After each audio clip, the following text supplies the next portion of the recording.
Welcome back to Calm Coding. This is our weekly cybersecurity analysis. We've gathered reports on some pretty major recent threats today. We're talking self-replicating malware hitting developers, huge data leaks, even some surprising insider stuff. Our goal is simple. Quickly break down the how and why behind these attacks so you can walk away knowing how to stay safer. Exactly.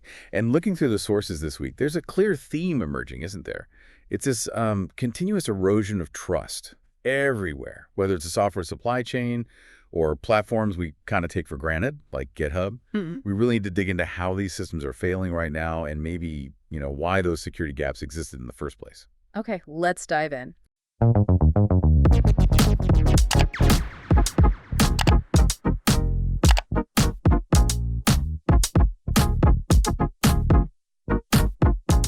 Starting right at the source, where the code gets built, the developer supply chain. First up, this threat with a pretty dramatic name. The Shai-Hulud worm. Sounds like something from Dune. Yeah, a fitting name. It definitely burrows deep. This thing hit the NPM ecosystem hard. Right. A major supply chain attack. We know it compromised at least, 187 malicious NPM packages? At least. And the crucial part is the scale. These weren't obscure packages. They had millions of weekly downloads combined. Millions. Wow. So what were the attackers actually hunting for with this worm? They were very specific. Laser-focused on developer secrets. Think AWS keys, Google Cloud credentials, Azure Service stuff, GitHub personal access tokens, and maybe most importantly for this attack, NPM authentication tokens.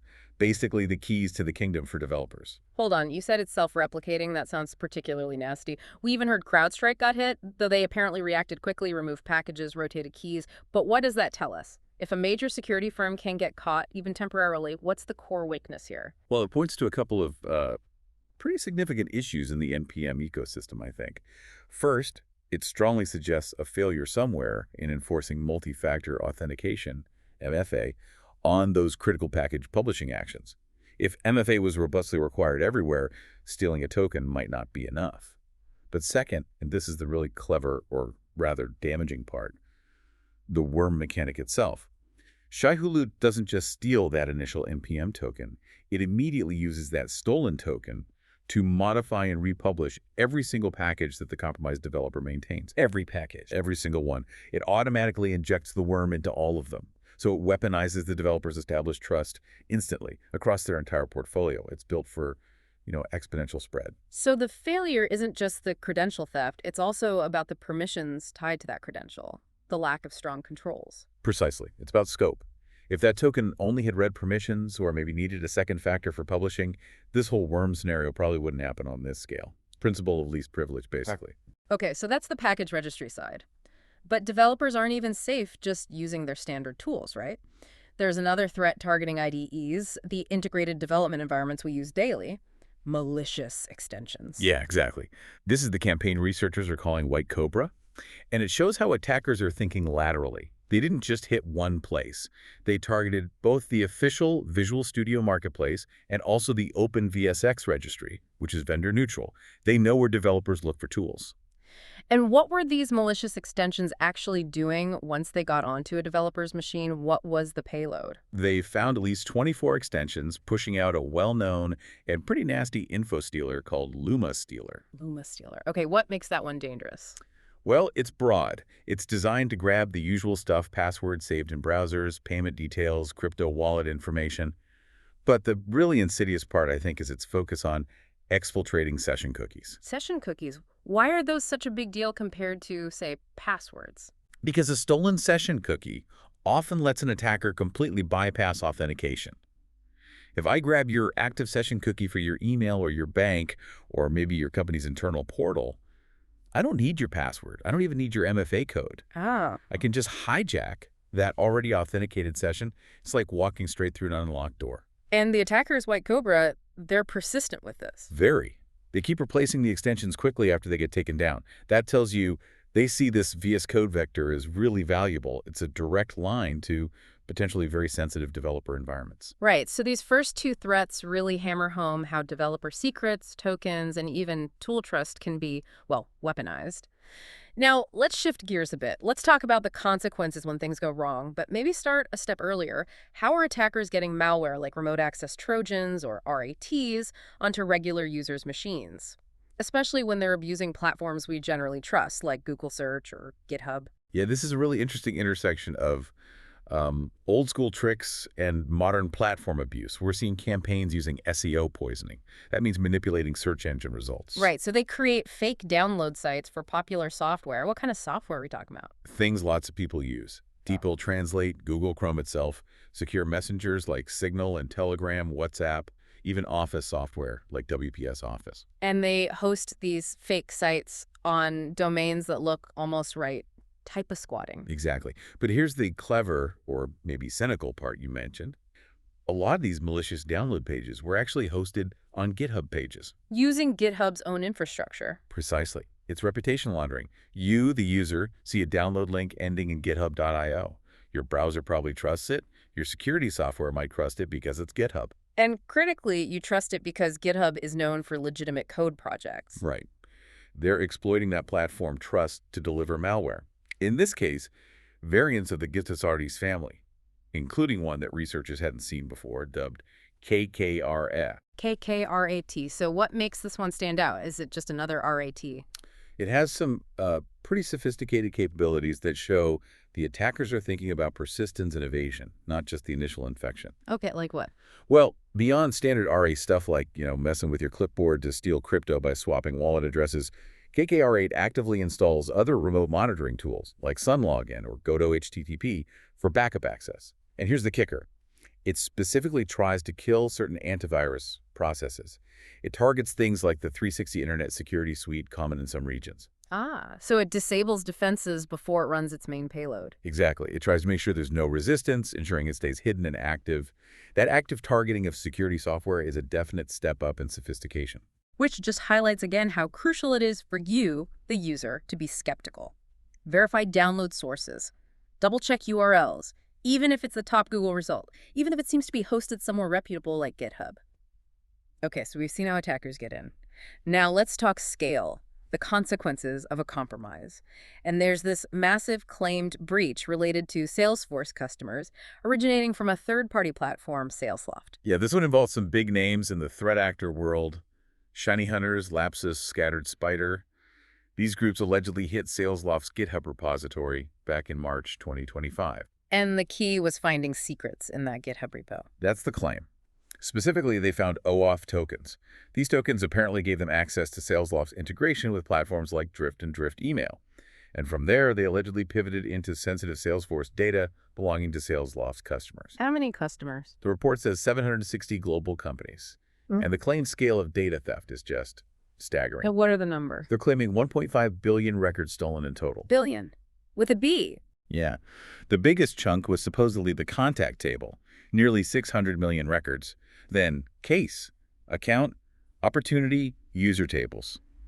Basically core CRM data. The FBI even issued a warning. If that 1.5 billion number is even close to accurate, that's huge. That's up there with things like the Move It fiasco from 2023, isn't it? Absolutely. It would be one of the largest breaches on record. And again, look at the root cause being claimed.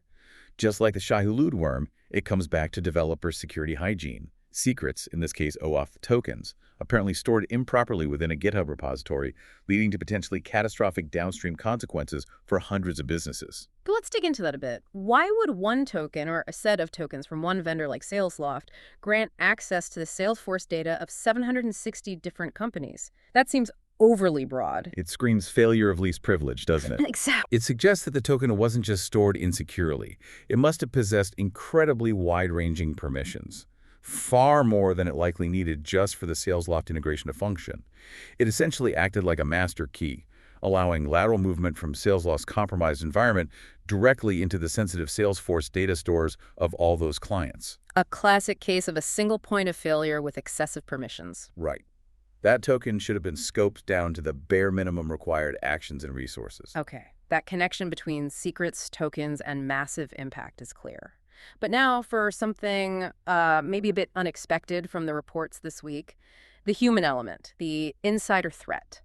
and specifically some really interesting data coming out of the education sector in the UK. Yes, this data from the UK's Information Commissioner's Office, the ICO, is quite revealing. It forces us to look inwards at our own practices. They analyzed 215 data breach reports from UK educational institutions over about 2.5 years. And the headline finding, 57% of those incidents were caused by students. more than half, by students. Yep. And it gets more specific.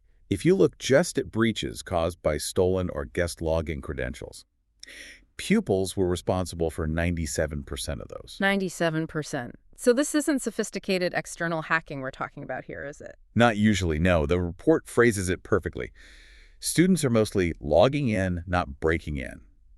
They're exploiting really basic security failures.